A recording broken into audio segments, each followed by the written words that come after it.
Coming up on WTV8 News, Broadway came to Wartburg this past week. Find out why it was something unexpected. Plus, counting the calories, the food culprits behind the freshman 15, why you really are what you eat. Good evening and thanks for joining us. I'm Brianna Nielsen. And I'm Andrew Bridgewater. In tonight's top story, Wartburg's Visiting Artist Series began last week with the Unexpected Boys coming to Newman Auditorium. WTV8's Jacqueline Schutte was able to go behind the scenes of the production and has more in this week's top story. As we reach the third week of classes here at Wartburg, some students are still without a room.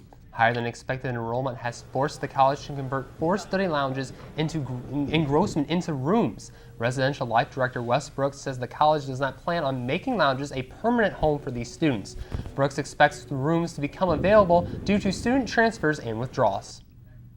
That's freed up some spaces, so we will definitely, now that we do have a little bit of leeway with some space, be working on having some students think about moving out of the lounge spaces in the near future.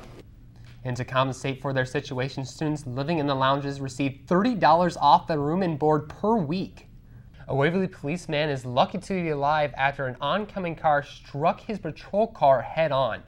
At about 2:45 a.m. Thursday, Officer Dave Lindy was sitting in the left turn lane on southbound 4th Street Southwest at the last stoplight before heading out of town. That is when an oncoming car slammed into Lindy's squad car. The Brewer County Sheriff's Office is still working to determine the exact speed of the crash and whether alcohol was a factor.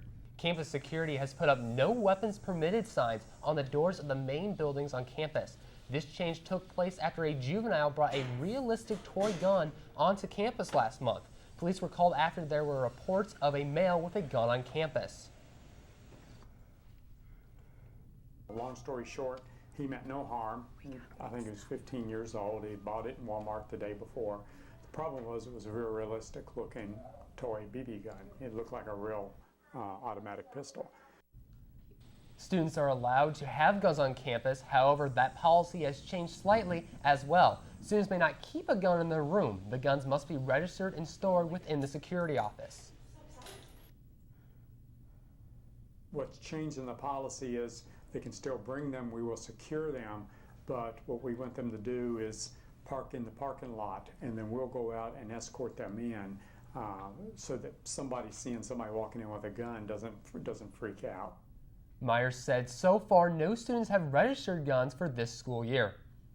When we come back, a fire that forced dozens of students out of their homes. Stay tuned for that and more WTV8 News. Welcome back. This week we highlighted the candidates running in contested races for the Waverly City Council. Dan McKenzie and Kent Farron are competing for the Ward 2 council seat.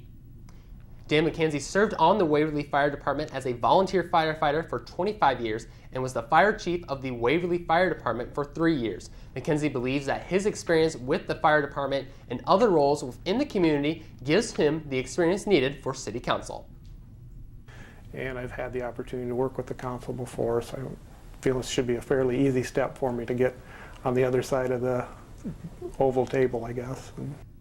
And if elected, McKenzie is looking to ensure that the tax dollars are being spent wisely and that the community knows how those dollars are being spent. There's value in the tax dollar. They're willing to support it. I think, right or wrong, there's been some issues that people feel we've wasted money on, and sometimes it's just incomplete information that has them thinking that way. McKenzie's opponent is Kent Farron, and he is an industrial tech teacher at the Clarksville Community School District. He believes that Waverly needs to look at how and what they are spending their money on. And I think that Waverly, in essence, is a company, and the citizens of Waverly are the shareholders.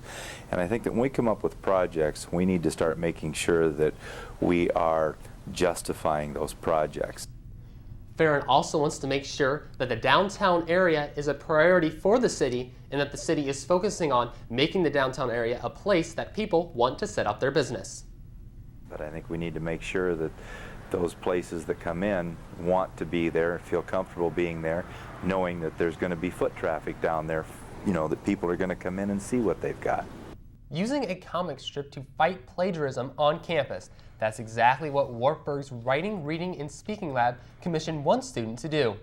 The tutorial uses comics in order to explain what plagiarism is and what the consequences are. Chrissy Schweiger, a Wartburg student that designed the comic, says the writing, reading, and speaking lab took a comic approach in order to make the tutorial more fun and help students receive a better understanding of plagiarism.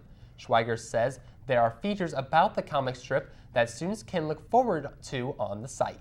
The Wartburg Waverly Sports and Wellness Center started numerous classes last week, including water aerobics, yoga, and even kickboxing. With fall classes resuming, the W opened up more programs for the fall to accommodate the return of Wartburg students. The top reason for most people to join a fitness program at the W is to lose weight. Even with weight loss being a key goal for most fitness people, Director Nikki Hundon says the experience is more than that alone. And tonight, that's all the time we're going to have. Thanks for joining us tonight on WTV8 News.